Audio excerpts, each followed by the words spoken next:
Welcome everybody to day 2 of my epic journey across Utah. We are now settled firmly in Moab for the next a week and a half, and we are just off to the races, up again at 4 a.m.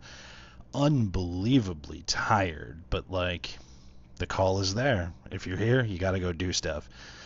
So you'll join me today on a trip to Dead Horse State Park first for the one planned thing that I had on the trip, and then we'll go over to Canyonlands and explore a little bit. And you'll probably hear me be wowed, say wow a lot, and probably curse a couple times from the sheer majesty of the view. So sorry about that.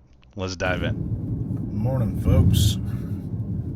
It is it's a little after 4 a.m. on day technically 3, but really day 2, since I kind of got here at night the first day of Utah adventures. This morning we are heading down to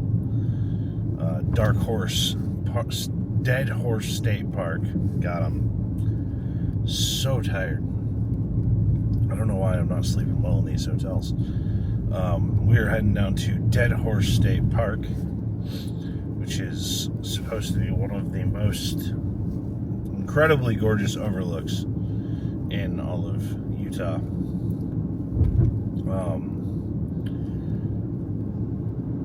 I'm hoping for a little bit of atmosphere, some clouds maybe, but I doubt those are going to exist.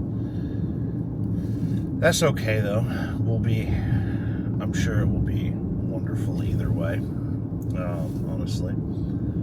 So I am so ready for a nap already. The things we do for this hobby because we like it, right?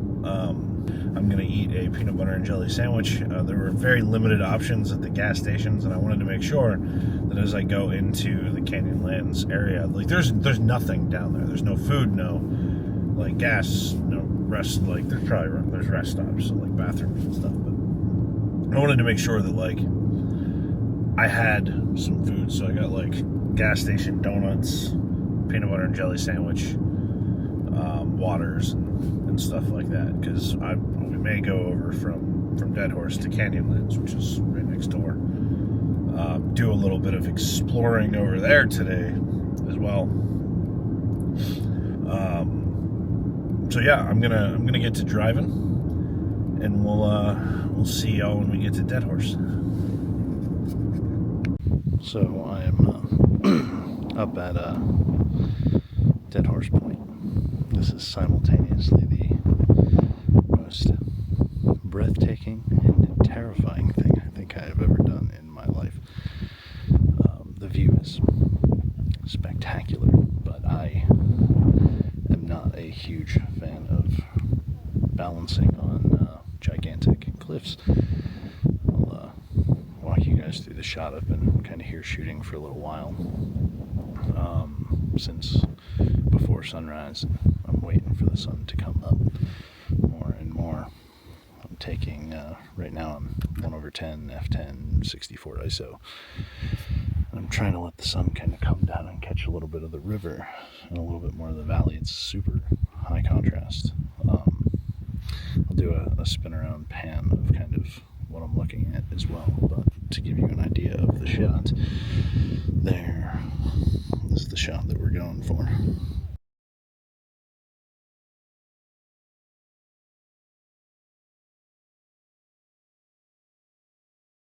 So yeah, I'm gonna wait out the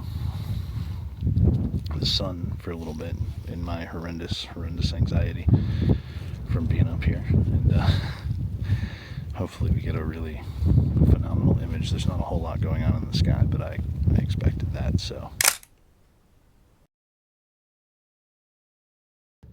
all right, so I'm back in the car. I think I got some good shots. I'm not displeased with any of them, but damn, that was anxiety inducing. I don't mind heights when there's a railing or something, but just being on a cliff face like that high up.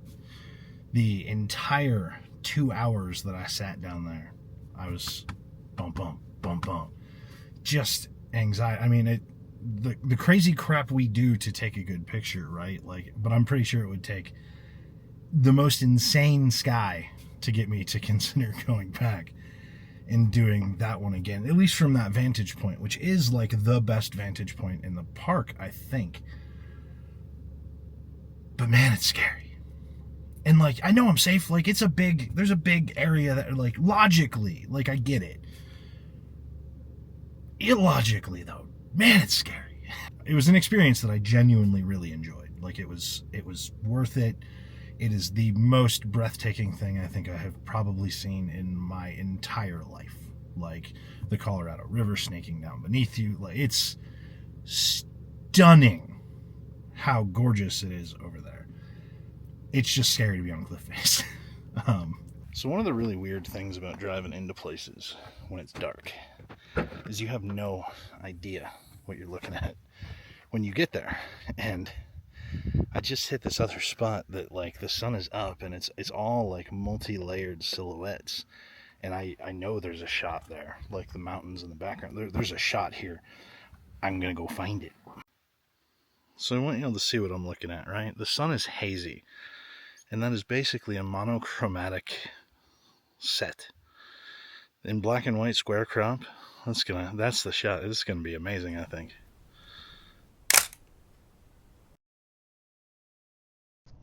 So after two great shots at Dead Horse Park, we continued on to Canyonlands, and I was just not even a little prepared for the sights that I was going to see there.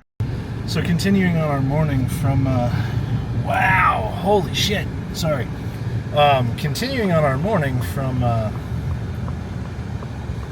Dead Horse Point, we are scoping Canyonlands now. It's like 4 miles down the road from there, and just holy crap. I did Arches yesterday, and Arches is a cool park, don't get me wrong, but Canyonlands is so breathtaking. We're gonna get out of the car right now, and I'm gonna show all of you this. All right, you ready? I'm gonna flip you around. Look at that. Holy crap. Holy crap.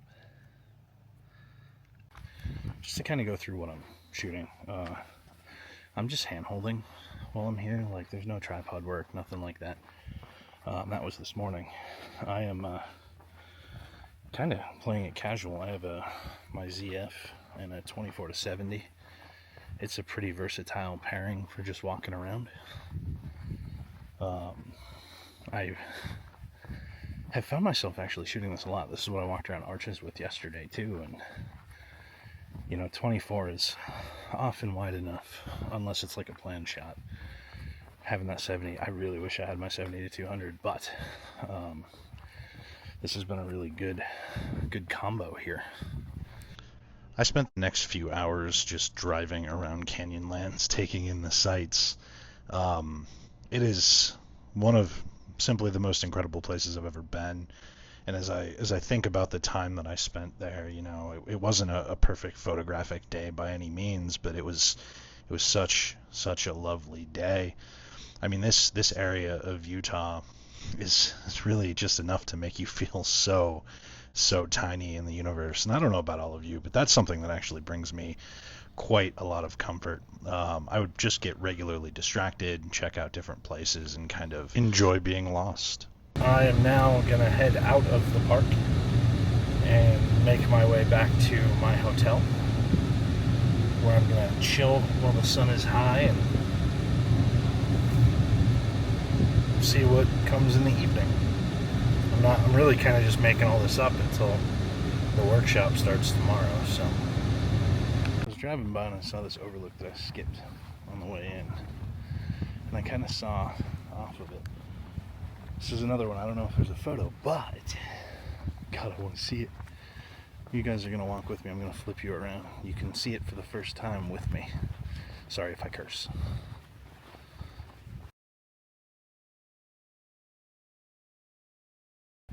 Holy shit. This is... Wow. Wow. Wow.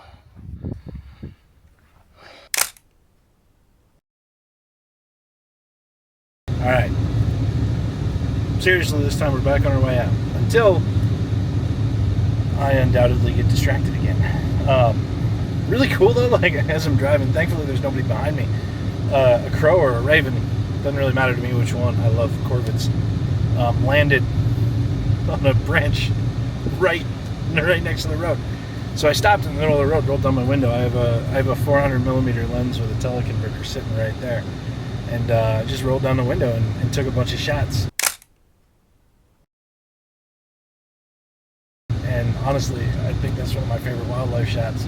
I got the red rock in the background, and I'm really excited about that shot because remember, like end of the day, I'm way more of a wildlife photographer than a landscape photographer. So I've kept a wildlife rig sitting here, like ready, in case I see anything.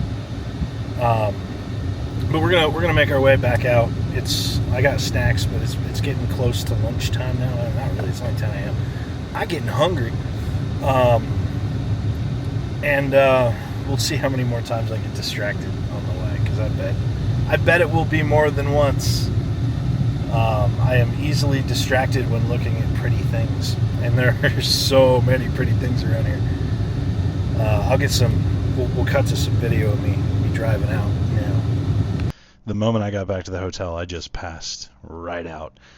I kind of want to wrap this up though, because now I'm going into, and the following days are going into the workshop, and these couple days of exploration have been just phenomenal, and it's something I never would have done had I not picked up a camera. I never would have brought myself out to the West and came to experience these things. So I guess that's really the takeaway. If you want to get out, get a camera. It'll make you do it. You'll be uncomfortable, but you will love every minute of it.